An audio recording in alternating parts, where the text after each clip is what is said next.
After spending the day with the new Mercedes E-Class, I've been blown away. But no car is perfect, so here are some of the things I hate about the 2017 E300. First up, Mercedes has introduced Parking Pilot, which assists the driver in the parking lot. Now, parallel parking, Mercedes has down to a science. It works very well, it can find spots easily, and actually park the car flawlessly. However, with new Parking Pilot, it's supposed to be able to perpendicular park the car. However, when you drive through a parking lot, it has a ton of trouble actually finding a space that it believes it can go into. If one car is shorter than another, or one car parks a little bit farther forward than another, the Mercedes gets confused and doesn't really realize that that is a spot. Or maybe there's a motorcycle in the spot, it's not going to be able to help you out. So, is it really all that useful in a perfect setup scenario? Sure it is, but the amount of times that that's actually going to happen is probably slim. So I think Mercedes should have developed the technology more before they introduced it into their vehicle. The power plant. This E300 features a 2-liter turbocharged inline-4. First thing you think, inline-4, luxury Mercedes, doesn't really go together. It only gets worse from there. 241 horsepower and 273 pound-feet of torque.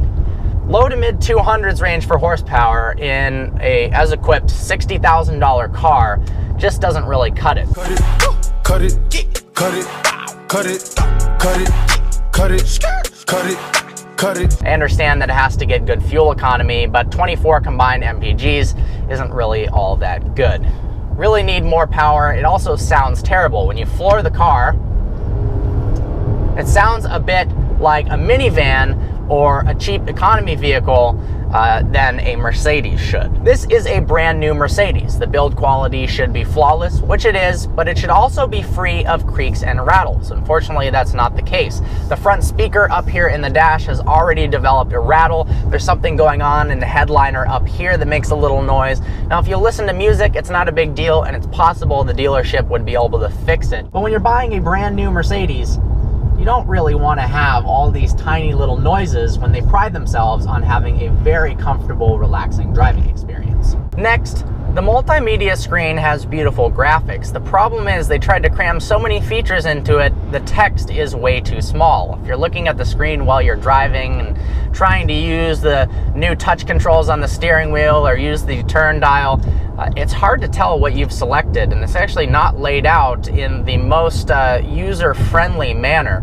I think what they did on the S-Class was much simpler. It appears to have more offerings, more technology, more customizability to it, but they did it in a way that's not as intuitive as it could have been. Lastly, the performance and all-around handling of the vehicle is nowhere near impressive compared to a 5 Series or the equivalent Cadillac. I think the Mercedes has fallen a little bit behind. Now, Mercedes is always known for the luxury driving experience, but they said they wanted to make the new E-Class sportier, and transmission-wise they did with the dynamic mode selector, but using the Parker-Nierenstein handling test, the car suffers from quite a bit of body roll.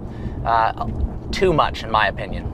Well, that's it. This car is brilliant otherwise. I hope you enjoyed this review. Like always, please browse our channel and subscribe. I look forward to seeing you next video.